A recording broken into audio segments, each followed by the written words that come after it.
Hey guys, this is Miss Chenoweth, and this is a demo video on how to cite angles and use measuring. So some of you love this idea of linear perspective, but you're a little intimidated by kind of like the whole thing with the vanishing point, and also all the orthogonal lines and get everything lined up just perfectly.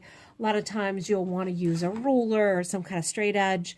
And a lot of times when you draw that way, it winds up looking very manufactured, very stiff, and it doesn't look natural.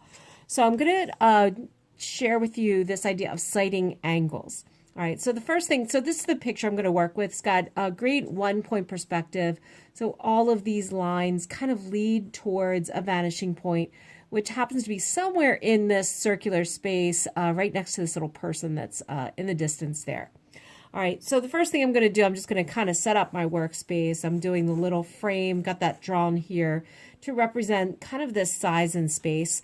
This is a tool, actually, if I was on site doing a landscape or drawing in a room like the space that I'm in right now, I would use this and I would probably hold my pencil like this and, just look and see in the distance and find the different angles that I'm trying to find and figure out to get a more accurate drawing.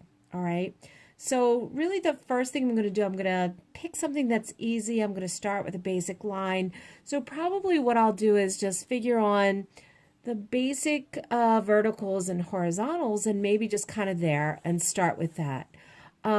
In order to draw a nice straight line and not have to use a ruler, sometimes I'll do kind of like these little warm-up swings and then I'll do a line. I'll make a light sketchy line. Not drawing from my wrist or just from my fingers. I'm going to draw from my whole shoulder. And it seems to work pretty well. All right. Once you kind of develop the confidence for this, it just gets easier and easier. So just like any sport that you might play, it's just kind of like that. All right. It's just developing confidence in your swing, in your throw, in your pitch, whatever. All right. So I'm going to kind of start off with just a few, little lines or simple lines that I feel like are easy for me to see. And then once I have to do like one of these diagonal lines to get a different angle, like this one, it's not straight up and down like this edge. It's at a slight tilt. So here I drew it. So I'm just going to bring my pencil over. There's the measurement. Try to hold that nice and steady. Bring it over. Did I get it? Yeah, I got it pretty well. All right. Then I might want to do this one. And this line is slightly different. So I can bring it over here. Once I feel like I can see it, I can just kind of like put it in there. All right. This one's a little tricky, so I'm thinking that it should be horizontal, but it's really not horizontal. It actually comes at an angle slightly, if you can see that. It's a slight angle. So I'm going to bring that over here, and it kind of comes over this way somewhere, so it's kind of like this. I just kind of have to do some, just visual memory. I'm just going to put it down real fast. All right, so that's kind of this line. Then I can sort of go like this. And I always double check, measure twice. I know there's some kind of like carpenter saying about measuring twice, always measure twice, cut once, measure twice, something like that. All right, so this line, it looks ridiculous. It really doesn't look like it's like that, but I can see that it is, so I need to just sort of trust that my measuring is good. And here you can kind of see I've drawn it a couple times, so if I have to erase part of it, that's all right. All right, but this citing idea will help you a lot. Another trick that you can use with your pencil, here I'm going to get this line next, and this is just a reflection in the water. And then once I feel like I got it and I can sort of figure out this next thing, I'll put the next part in. So I missed it, that's all right. I'm just going to go it again. You don't always score when you shoot for the basket or shoot for the goal, so it's all right. And then I'm just going to start going from there. But this will help me with a lot of these lines that are like super tricky to try to figure out.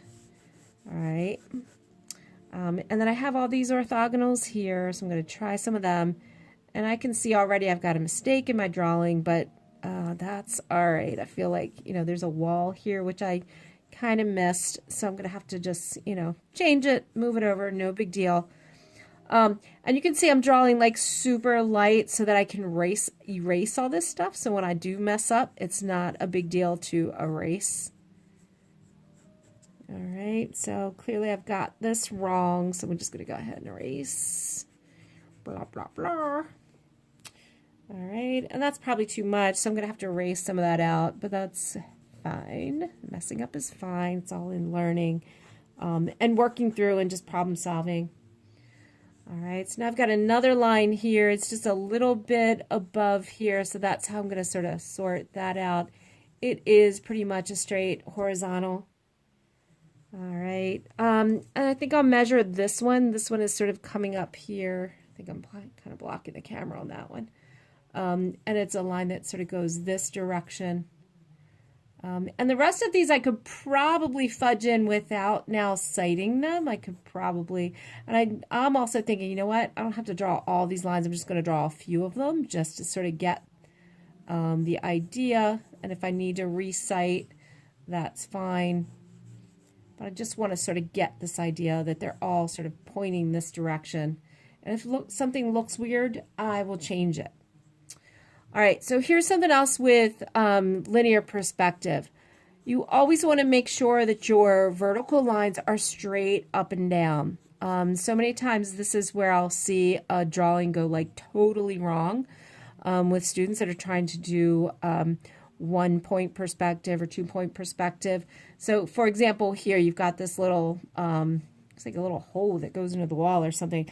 A lot of times what kids will do, they'll draw it like this. All right, it's like, no, that's really not right. It's really straight up and down. I've even seen like kids draw like trees that are laying down on their sides, thinking that they're drawing linear perspective, and they're totally like not. So anyway, that's just like one little tip I want you guys to understand. Alrighty, so then I'm gonna just draw that little space here, and then there's another little one here. So basically, I'm just problem solving, working it out. One more great tool that is wonderful that you can use with your pencil. All right. Another thing you can do is you can cite and measure. All right.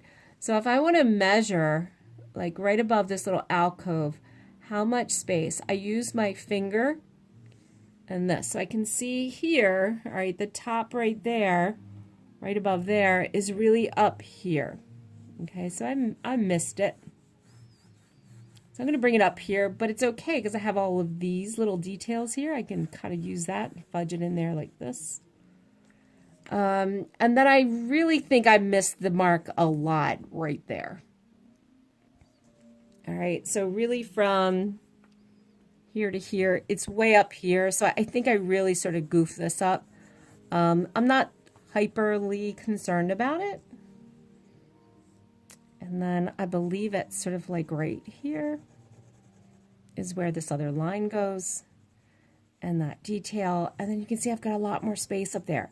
So I probably just need to give myself more space. All right. So anyway, that's kind of like what citing is all about. The other thing I want you to know, this is a tool that's not just great for drawing things like buildings. It's also really wonderful if you're going to draw a human figure. All right. So here I have this kind of like downhill skier, and he's at like such an extreme angle. He's going to be really kind of tricky to draw. So if I'm thinking about, oh, how do I draw him? Which way is his body going? Which way is his head tilted? Which direction is this knee facing? How about this knee and this calf and this thigh and this arm? So I can use my tool to kind of figure out all the angles. What is the slope here of the snow? All right, so maybe that's where I'll start with this drawing. It's the biggest, easiest one. So I can bring it over here. All right, I got my snow slope. All right, so now my snow slope is here. My figure's over here somewhere, and I'm thinking that the figure is, there's kind of like this action line that runs here from his head to his crotch. So I'm just going to bring that over, and his head, as you can see, comes slightly above the snow. So I'm just going to put that down real quick. I'm going to do a shoulder line, which is sort of tilted. It's down here somewhere below the snow line. Let me just measure that again. All right, so here it is. And then his head is kind of coming down on there too, so I'm just going to do that sort of quickly. All right, so here's the next thing. I'm going to bring his shoulder out this direction. This arm, yeah, there's a part here, they're like at slightly different angles, but it's almost pretty straight. So I'm just going to bring that out there. So as you can see, this sighting technique is not just good for buildings and one-point perspective when you're drawing a city or whatever. It's great for also drawing other things that have lots of angles. All right, and then this leg here, which would be super hard for me to figure out on my own. And I'm not going to cite that thigh because I think I can get it. I'm sorry, that calf line. And then the ski is way up inside. Let me just double check. So as you can see, sort of as I start to gain more confidence, I can sort of get away from citing everything. And I can just then draw it, then cite it and see if I got it right. All right. And then now that I have these kind of like basic action lines and figure lines, then I'm going to come back in. I'm going to start filling out space, looking at detail, and then coming in and just sort of more just free drawing, as a lot of you like to call that, free drawing. And then I can start putting in all of those different details to make this figure more detailed and more accurate. All right, so hope you enjoyed this little tutorial on citing. It is a fantastic tool. It's really simple. It's super convenient. It's cheap. You just need a pencil. So just keep in mind, it's a simple tool. Try it, use it, build some confidence with it, share it with a friend. All right, have a good one.